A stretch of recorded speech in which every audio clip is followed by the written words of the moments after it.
Hey everyone, it's Henry from Carbon Crab. So in this video, I'm going to show you just how easy it is to add microgreens into your diet.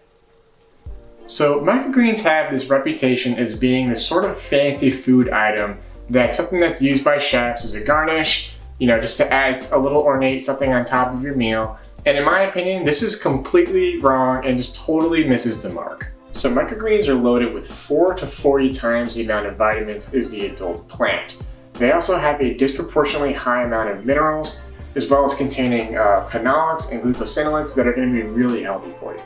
So for this reason, they're definitely something that's worth considering adding into your diet, especially if you're a picky eater or just someone that has issues with diets generally or just behavioral change generally.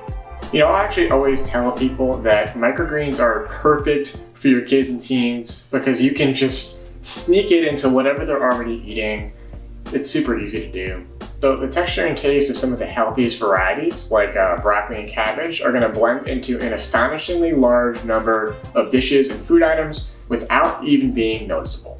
So because I have a farm, it's pretty easy for me to just experiment with microgreens, and I found that you can really add them to almost anything. So to illustrate this point, I'm going to show you 5 super simple ways that you can add microgreens into your diet. So I think people have a lot of preconceived ideas about how to use microgreens. So for the first example, I wanted to start with something that should hopefully, broaden your horizon when it comes to the kinds of things that microgreens can be paired with. As you might have guessed, because I'm holding the bowl, number 1 is cereal. Now, before you judge, try it for yourself. Because you're going to be surprised. This has got to be the easiest way that I've found of adding microgreens into your diet. And I pretty much do this anytime I have cereal.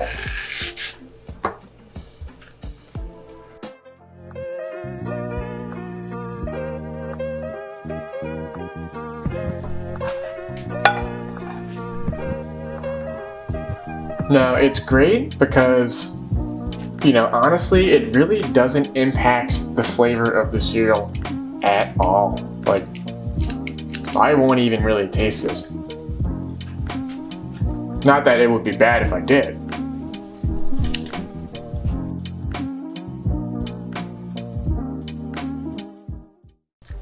So yeah, don't believe me, then try this with your kids, Get them cereal for breakfast, tell them that they have to eat it closing their eyes, and if they can do this, they'll get $5. Sneak the microgreens into their food just like this and see if they notice a difference. I guarantee you that they probably won't. So, obviously, as you can see, I put the broccoli in the cereal, and I'm sure that a lot of you don't believe me and think you're probably going to taste it, but honestly, you're really not going to taste it at all. And like I said, if you don't believe me, definitely just try it for yourself and you'll see. In fact, it's much better with the broccoli in my opinion. I don't know, I just like it more. Even though I can't taste it, it just feels healthier and I feel better after I eat it.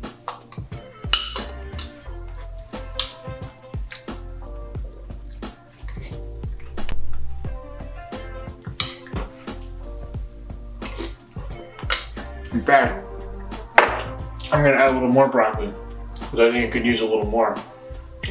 That's almost the whole pad here that I've added in, right? So it's not just a little bit of broccoli. I'm adding a lot of broccoli to this. Mix it in there. It looks crazy, but try it for yourself because you're going to be surprised. This is literally one of the easiest ways to get nutrients.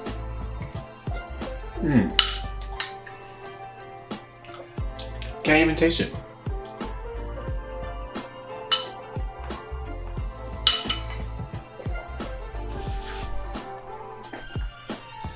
So that's it for number 1, nutritionally supercharged cereal. So number 2 is another breakfast staple that you're all gonna know and you're all gonna know how to cook. Scrambled eggs. Now what's nice about this is that you can add in the spicy varieties like arugula, mustard, radish, And most of that intense spice is really just going to cook off with the heat. So they're really great for adding microgreens in. It's just a super easy, quick thing to cook. That makes it really easy to add microgreens.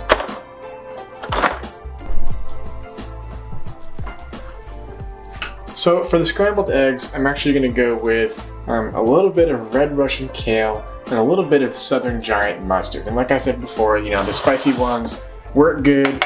You're not going to get too much of a spicy flavor once you use a little bit of heat. So I'm going to add in a little bit of this stuff right now, and I'll probably add it a little bit later on too.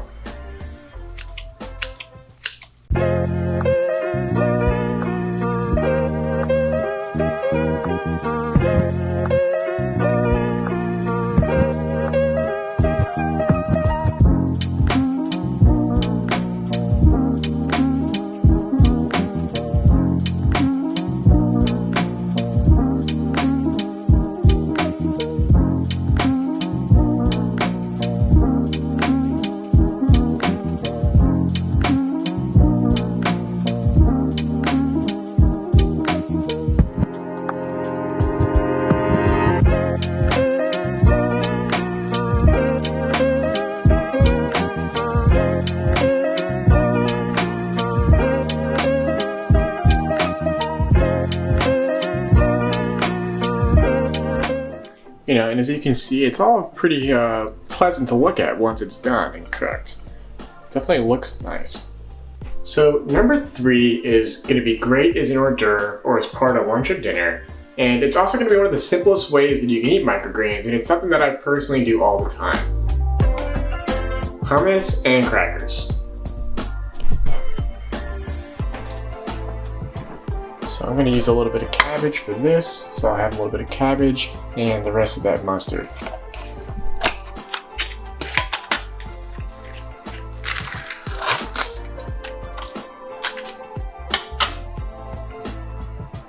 And the way I like to do this is I like to cut it into a separate bowl, right? I like to chop it up more when I do that.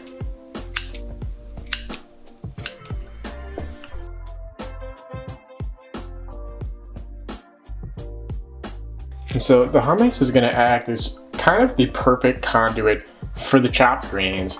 And because it's raw, you're going to get some of the flavor with the greens like mustard and arugula, and these are going to pair really well with hummus in my opinion. So I have mustard and cabbage in here. You can see what I'm saying, it just picks it right up. It's super easy to do. It just picks it right up.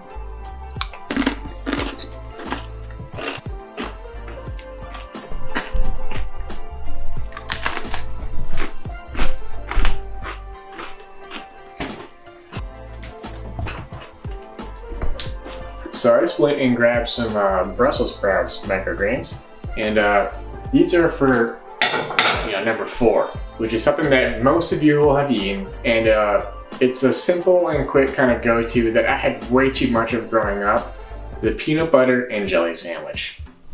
Now, to be honest with you, I can't even really eat these anymore without microgreens. If I do, my stomach's going to get a little bit upset, but with the greens, I've noticed it's okay. And actually, in fact, I've noticed that when I eat cruciferous microgreens, I can kind of just eat whatever I want. So if I eat stuff that otherwise, would upset my stomach or make me feel bloated, with the microgreens, I don't have any of those negative effects. Or at least it's like significantly decreased. So, I don't know if you're going to have the same experience as I do, but for me, it's been a noticeable difference.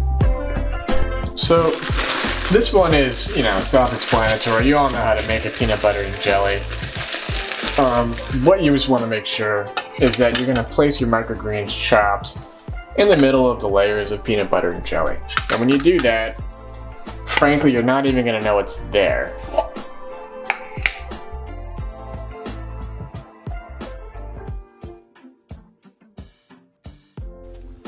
People think I'm weird for this, but I like to use a spoon for the jelly. I don't know why. I just think it works better.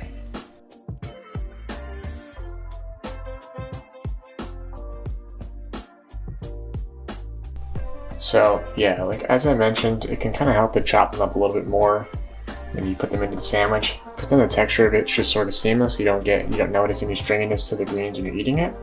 But this is really an excellent way of turning what is really a terrible meal, a horrible, low quality meal, into something that is going to be like pretty nutritious, right? So I'm just going to add in cabbage, which this is red cabbage, which is an excellent, extremely nutritious variety. Probably my second favorite from broccoli, just in terms of nutritional value. But yeah, you add this stuff in, and you chop it in there. And if you really, really don't want to notice it, you could always use a little bit more peanut butter and jelly. I don't like to use too much of that stuff because honestly, I'll risk getting a stomachache. Yeah, but you know, as long as you don't have anything like that showing, right? You know, you could give this to your kid. They're gonna have no idea that it has microgreens in it. And unless they look in the sandwich, right? I mean,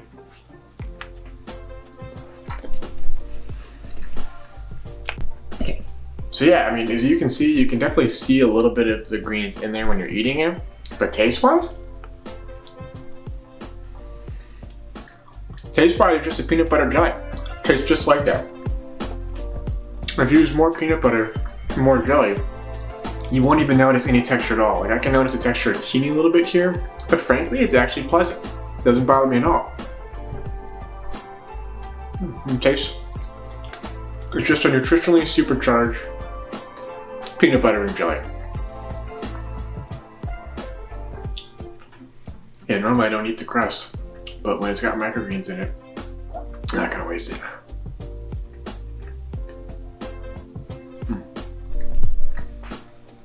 So for the last one, I decided to do something that would cover dinner, and it just happens to be one of my personal staples, mac and cheese. So yeah, this is another one that, you know, if I were to eat this normally, it would upset my stomach, but with the microgreens, I've noticed that it's basically fine. You know, and with the mac and cheese, you can actually use a variety of microgreens and it's going to work out well. So you can use the spicy ones, you know, you can use the radishes, the mustards, the arugulas, and you're not going to have any problem with that.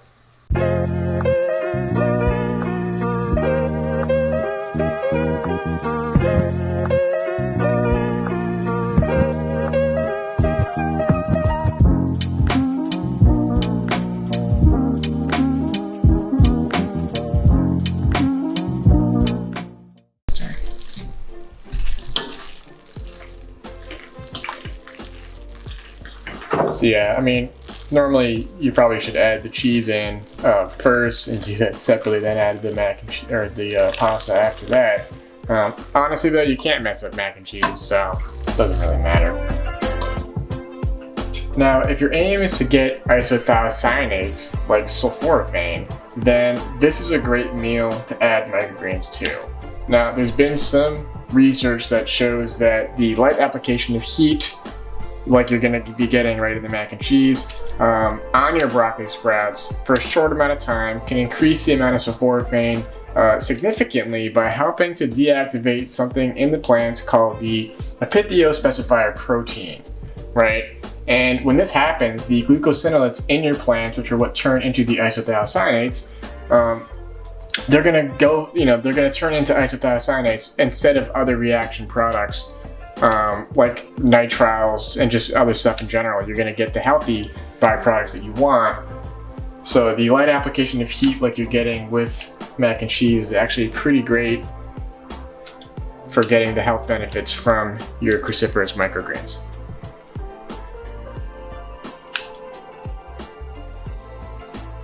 Add a little cabbage in there. Cut the rest of this pad up in there, why not? Might as well.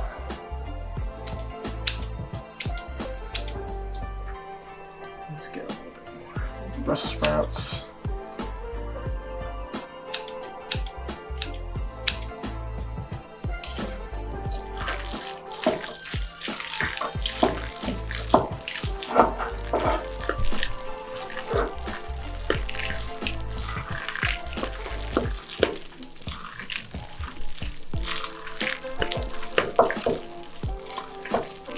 yeah, I normally would not really be able to eat this with, I'd get a stomach ache, but when you have the microgreens in there, it just digests really well. So it's great for that. And then you have something that's, not that nutritious of a meal, mac and cheese, not that good for you, really not that great quality food. Now it's nutritionally supercharged.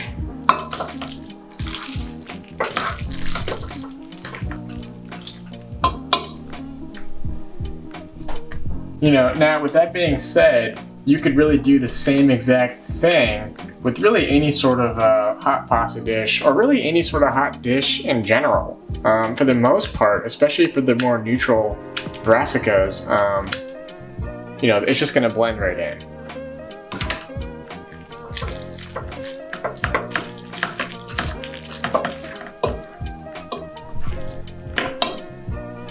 There you have it, pretty good.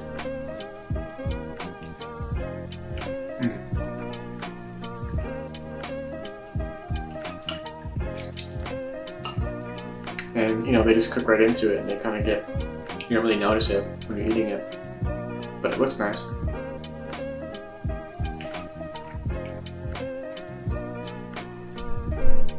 So that covers all 5. And even though cereal and peanut butter and jelly might seem a bit weird, don't knock it until you try it. Because it might look a little strange, but as we all know, looks can be very deceiving. So yeah, it's really just crazy easy to add microgreens into your diet. I guarantee you that you can add them seamlessly into whatever you're eating without even having to change your behavior at all. Now, maybe you should change your diet and eat healthier stuff, like this is not the healthiest food, but let's be real, that's not easy for everyone, especially, rebellious kids and teenagers that just don't want to listen to, their parents. So what you can do is you can just sneak it into whatever they're already eating. They won't even know, but I guarantee that they'll thank you for it later. So that's it for the video. Hopefully this inspired you to start experimenting with microgreens, because honestly, you'd be surprised at what they can be paired with. Now, get out there and get growing.